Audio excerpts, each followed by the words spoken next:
Okay, people don't know me. I may say some things which are critical of the Dutch culture, but I'll follow it up with being more critical of the American culture. And I'll also say some critical things about journal impact factors, but it's not of sour grapes. I've got, last count, 27,000 citations and H-index of 75, but I'm just not sure what it means anymore. And I'll have some real critical comments about that. But it's not sour grapes. Much of what I would have said 5 years ago would be obsolete now. And I expect that much of what I say today is already becoming obsolete and will be obsolete, certainly be obsolete in 5 years. Margaret Mead says that in a stable culture, the young people can learn from the old people. In a culture of rapid change, the old people need to learn from the young people. And so my advice, first bit of advice to you is that you mentor your thesis advisor. He or she probably is out of touch with some important developments that are going on right now. That you get multiple mentors and peer mentors, and you be prepared to mentor yourself, because things are happening quick. Among the things that are going to soon be obsolete, bound paper journals are becoming obsolete. In January 2013, Wiley made the surprise announcement that many of their journals would no longer be available by mail, only on the internet. Conventional PDF papers are soon going to become obsolete, and the journal impact factors are becoming obsolete and increasingly not an indicator of how well your work is going to be received. Back in the good old days, getting your manuscript published and recognized by citation in another article could take years. When I published the 2 papers for my dissertation, they eventually were together cited 2,000 times, but they were only cited twice in the first 18 months. And that's how slow things were back then. Journal impact factors were a valid predictor of whether your paper would be cited before the data were in. So basically, a journal impact factor was invented back then, and it was a prediction about what the average paper appearing in a particular journal, how well it would do. And so that if a journal had an impact factor of 3, that meant that within the next 2 years, a paper was likely to be cited 3 times. This morning, there was a surprise announcement at 6 a.m. that 150 researchers in 75 major scientific groups had condemned journal impact factors. And one person said, journal impact factor does not measure what it's supposed to measure when it's applied to evaluations of scientists' work. The editor-in-chief of Science stated, the journal impact factor wastes the time of scientists by overloading highly cited journals such as Science with inappropriate submissions from researchers who are desperate to gain points from their evaluators. Right now, the correlation between the impact factor of the journal in which you publish and the number of times that your paper will be cited is at its lowest level since they started tracking it in the 70s. Here's a paper that I published on, got accepted on February 15th, and it was uploaded on and available on February 21st around the world. It was in an open access journal. Oops. Here we go. Yeah. It used to be that journals were published in paper, bound paper, and so there were serious cost constraints on how long an article could be, what could be included, and what would be published.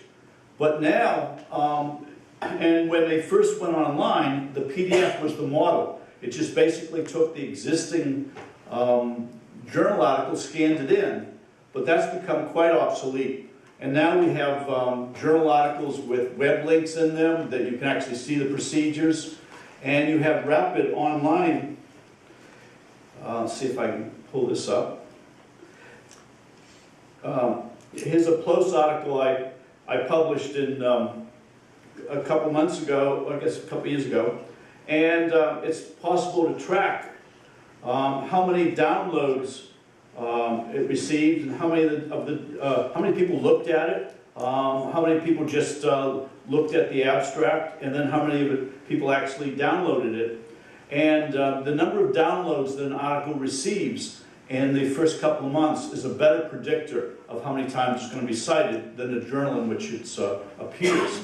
And the journals know that now, and they're trying to manipulate that. JAMA tracks how many people look at articles and how many download. I published a JAMA article with some people at COYNE in 2008, I believe, and we were called by called by JAMA, and saying that it was being downloaded at a rapid rate, and they wanted us to go on a webinar immediately, which would both facilitate it being downloaded and give us some attention. And I didn't want to do that, and they said, you're not playing the game.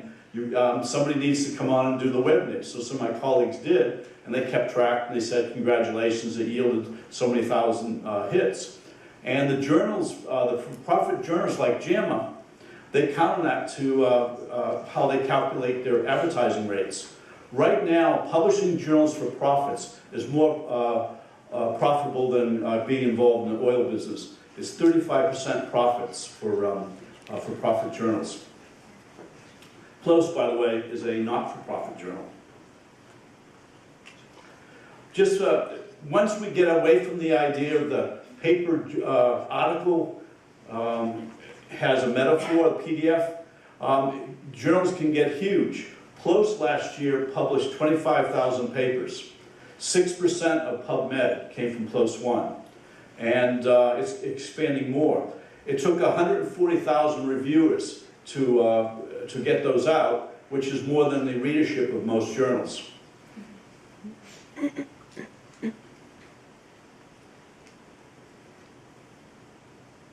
So it's important for you to understand what's happening with open access publishing.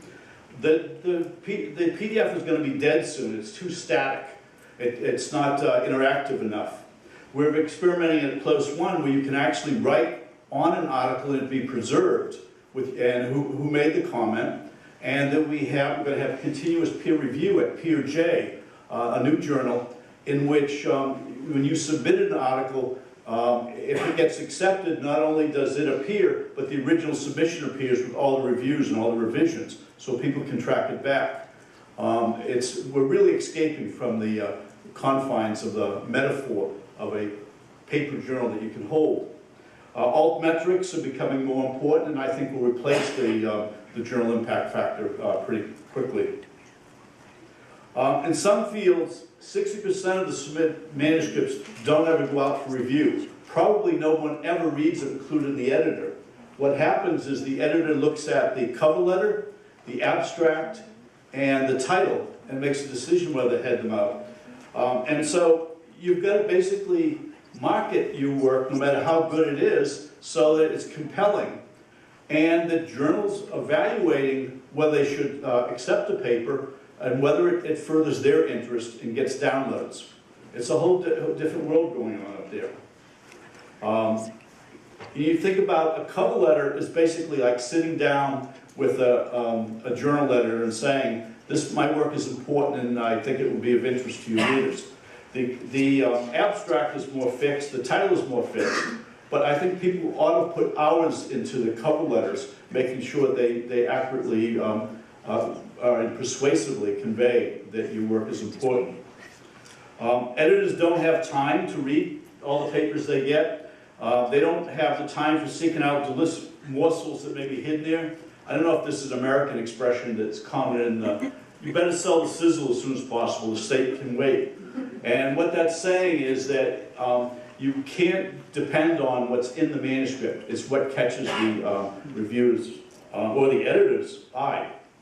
And after the paper is accepted, you have to prepare press releases and deal with media. And as the last speaker said, talk in sound bites.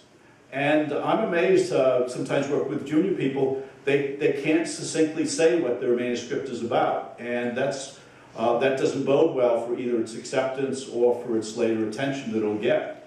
You have to be prepared to market your work. Some of you have been in classes with me, have had to do a deal of in-class elevator talks. I think it's absolutely essential that everybody have an elevator talk on what they're working on. and they adapt it, be flexible about it so they can adapt it to new audiences. And as Richard Smith, the former editor of BMJ, says, you can get your paper accepted, and that's when your work begins. That's when you have to market it even further. Use social media, listservs, email, Twitter, blogs. I remember when a senior faculty told me that they would never get on email, that it was rude, intrusive, and people didn't take the time that they take in a handwritten letter. Everybody wants a handwritten letter. Well, I'm sure that even that dinosaur eventually got converted. And I'm sure there are dinosaurs now around who are telling you don't use Twitter because it's a waste of time. And I think it's similarly, it is a waste of time just as email initially was, but you got to do it. And you got to do it efficiently, and you got to learn to filter it. When I'm on Twitter, you can go to my Twitter account and you see that I only follow about 100 people. And compared to 1,100 or so that follow me, and I use these people as filters to keep out stuff out of my inbox. And you can go see who I follow. They're journal editors and journalists, and sometimes some really productive people I want to keep up on their work. And if you're going to use social media, use it as a filter as well as a floodgate. You've got to be able to pitch your work, market your work after it gets published, and research and marketing are inseparable. They're integral. And it's vital that you pay attention to how you present yourself. If blogging and tweeting are now good enough for Nature and Science and PLOS, it should be time for you to begin blogging and tweeting. Nature has a large number of blogs, and Science does now too. And PLOS has got a few now too, and PLOS has podcasts. So what you've got to do, it's not very Dutch, but you've got to learn to sell yourself. And it doesn't sit well with the, I won't even try the Dutch, but what's it, the tall corn gets cut? Is that what that expression means? Anybody? Yeah. Well, the tall corn gets attention, and you got to adapt. I think Mad Men's a great series to watch. It's the most offensive bit of American culture you can find other than Real Housewives. And what you can learn, though, is how Americans how they can pitch. The Mad Men, for those of you who aren't familiar with them, are the Madison Avenue men who market. They get people fighting in bars over whether Coors is better than Budweiser when a blind taste test can't tell the difference.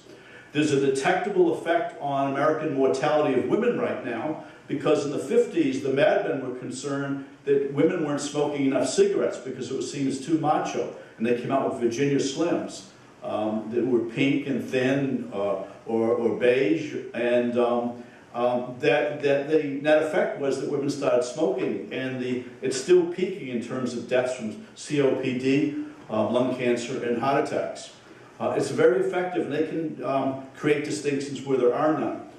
You may not want to become like them, but learn what you're comfortable with of what they do. Advice to scientists, it's going to be a lot of work, and if it's not fun, you shouldn't be doing it.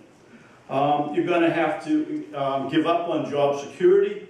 You're going to have to fiercely compete with talented people to obtain the few jobs that are around. You're going to be given high benchmarks and judged by people who know nothing about you except for some what's written on a piece of paper about you. At times you'll pour your time, energy, heart and soul into papers that will be rejected and grants that won't get funded. You make painful choices about the time you spend with your family and friends in order to pursue your career. Stephen Hawking can say, I wouldn't compare it to sex, but it lasts longer. But the problem is Steve Hawking is exceptionally good at science and limited in his ability to have sex. So I'm not sure that we can follow his advice. But you really have to thoroughly like what you're doing. And if you don't, I think a lot of senior American scientists would seriously say they really hate their jobs, but they love their work. And I think you've got to be unromantic about that. You won't like always the bureaucracy within which you function, but you have to like what you're doing. And